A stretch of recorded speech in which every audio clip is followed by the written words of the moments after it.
এই দুটো জিনিস যার মধ্যে থাকবে তিনি হলেন আল্লাহর ওলি। বলেন তিনি হলেন আল্লাহর।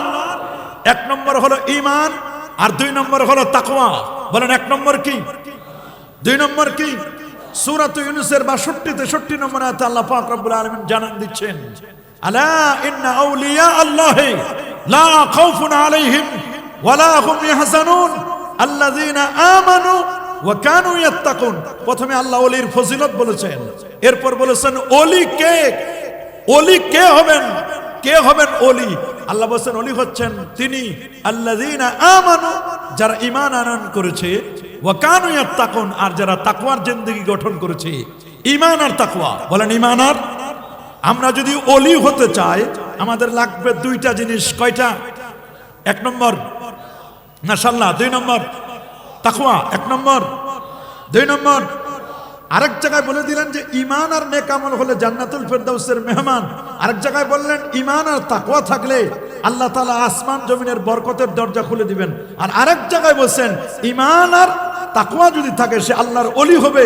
আর ঈমানের উপর যারা ইস্তেকামত থাকবে তারা দুনিয়ায় বসে জান্নাতের সুসংবাদ পাবে।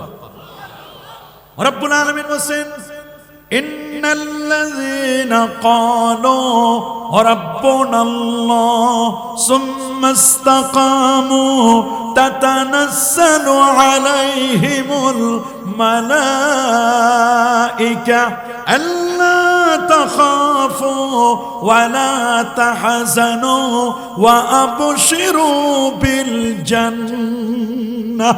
আল্লাহু আকবার। ইন্নাল্লাযীনা ক্বালু, নিশ্চয় যারা বলে রব্বুনা, আমাদের রব হচ্ছেন আল্লাহ। বলুন আমাদের রব কে? আরো মুখটা গোল করে একটা হাত উঁচু করে বলেন আমাদের রব কে? সবার মুখে আসুক আমাদের রব কে? বলেন আল্লাহ, আল্লাহ। আমাদের রব কে? আমাদের রব হচ্ছেন আল্লাহ। নিশ্চয় যারা বলবেন আমাদের রব হচ্ছেন আল্লাহ, এই রবের স্বীকৃতি যদি দিবে, যিনি দিবেন, এটা শুধু ভাষা ভাষা নয়, শুধু মুখে মুখে নয়। সুম্মা ইসতাকামু, স্বীকৃতিটা দেওয়ার পরে ইস্তেকামত থাকবে, মজবুতি থাকবে। সুবহানাল্লাহ বলেন। রাসূলুল্লাহ বলেন, ওয়াইন কুতিলতা, যদি তোমাকে হত্যা করা হয়, ওয়াইন হুররিকতা, যদি তোমাকে আগুনে ফেলে দেওয়া হয়, তবু তুমি জান যাবে, জীবন যাবে, যৌবন যাবে, তবু তুমি ঈমান আর আকীদা ছাড়বে না। ঈমানের উপর তুমি ইস্তেকামত থাকবে। সুবহানাল্লাহ। ওয়াইন হুররিকতা ওয়াইন কুতিলতা, এই রকম ঈমানদার সুম্মা ইসতাকামু, ইস্তেকামত নিয়ে যদি কোনো ব্যক্তি আল্লাহকে রব বলে স্বীকার করে, আল্লাহকে রব বলে স্বীকৃতি দেয়, আমার আল্লাহ বলেন আল্লাহ তাখাফু তাতানাজ্জালু আলাইহিমুল মালাইকা।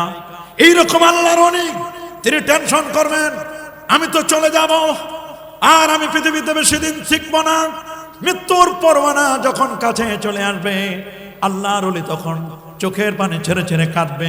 কে দেখবে আমার দরবার? কে দেখবে আমার মাদ্রাসা? কে দেখবে আমার পরিবার পরিজন? শফিকিয়ার আল্লাহর ওলি হুজুরের সাথে দেখা হয়ে হুজুর আমাকে বললেন, বাবা জানি না এটাই হয়তো বা শেষ দেখা হতে পারে, হতে পারে এটাই শেষ কথা। এমনও হুজুর বললেন, আল্লাহর ওলিরা সিগন্যাল পান, বুঝতে পারেন। আমরা আল্লাহর ওলির জন্য দোয়া করি। হুজুরকে আজকে কয়েক বছর পর দেখে মনে হলো 2-3 বছর আগে যেমন অসুস্থ ছিল তার চেয়ে এখন স্বাস্থ্য আরো ভালো লাগতেছে। আমরা দোয়া করি আল্লাহ হুজুরকে দীর্ঘ হায়াত দান করুন। আরো জোরে বলে আমিন। সবার জবানে বলে আল্লাহুম্মা আমিন। সারা দেশ বিদেশ থেকে হুজুরের ভক্তবৃন্দ দোয়া করে, আমরা দোয়া করি আল্লাহ হুজুর কিবলাকে হায়াতে তৈয়বা সেহাতে কুল্লিয়া নসিব করুন, বলে আমিন। আল্লাহর ওলিরা টেনশন করেন আমি চলে যাব, কে দেখবে আমার দরবার? কে দেখবে আমার প্রতিষ্ঠান? কে দেখবে এই সুন্দর বাগান? কে দেখবে? তখন আল্লাহর ওলিদের যাদের ঈমানের উপর ইস্তেকামত আছে, আকীদার উপর মজবুতি আছে, তারা মৃত্যুর সময় টেনশন করবে। তখন একদল ফেরেশতা আল্লাহ নাজিল করবেন, তাতানাজ্জালু আলাইহিমুল মালাইকা। সুবহানাল্লাহ বলেন। একদল ফেরেশতা নাজিল হবেন, ফেরেশতা নাজিল হয়ে ভয় বানিয়ে দিবেন, সান্ত্বনা শোনায় দিয়ে বলবেন আল্লা তাখাফু ওয়া লা তাহজানু ওয়া আবশিরু বিল জান্নাহ। ও অভয় বানিয়ে দিয়ে বলবেন আল্লাহ তাখাফু, কোনো ভয় নাই, দুনিয়াতে কোনো ভয় নাই। হুজুর কেবলা চলে গেলে, বিদায় হয়ে গেলে যোগ্য উত্তর শুরু রেখে যাচ্ছেন। কথা বলেন ঠিক না? আরো জোরে বলুন ঠিক না? আল্লাহর ওলিরা বিদায় হয়ে গেলে, বিদায় হওয়ার আগে যোগ্য উত্তরাধিকারী তৈরি করে যান, যোগ্য উত্তরসূরি তৈরি করে যান।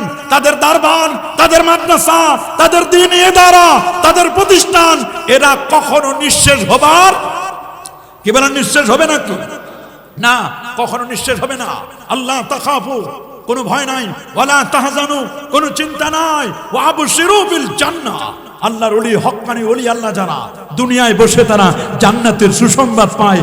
লাগবে ঈমানের উপর ইস্তেকামত। সুবহানাল্লাহ বলেন। কি লাগবে? আরো জোরে বলেন, ঈমানের উপর কি লাগবে? ইস্তেকামত লাগবে। এজন্য আল্লাহ তাআলা সূরাতুল আ'লার মধ্যে বলেন, قد أفلح من تزكى وذكر اسم ربه فصلى بل تؤثرون الحياة الدنيا والآخرة خير وأبقى الله أكبر قد أفلح من تزكى ওই ব্যক্তি সফল কাম হয়েছে মান তাযাক্কা আই মান তাহহারা কলবহু, যে ব্যক্তি তার কলবকে পরিষ্কার করেছে বেনূরিল ঈমান, ঈমানের নূর দ্বারা শিরক, বিদআত, অন্যায়কে দূরীভূত করে অন্তরে ঈমানের নূর ঢেলে দিয়েছে। আল্লাহু আকবার বলেন। قد أفلح من تزكى وذكر اسم ربه, রবের নামের জিকির করে, ফাসাল্লা, নামাজ আদায় করে, আর মনে করে এই দুনিয়া ক্ষণস্থায়ী, আখিরাত হলো চিরস্থায়ী। এই রকম ঈমানদার আমাদের হওয়ার দরকার আছে না নাই? জোরে বলুন, আমরা কি সেই রকম ঈমানদার হতে চাই কি চাই না? সূরাতুল আরাফের 157 নম্বর আয়াতে রব্বুল আলামিন বলে দিয়েছেন কোন ঈমানদার সফল কাম।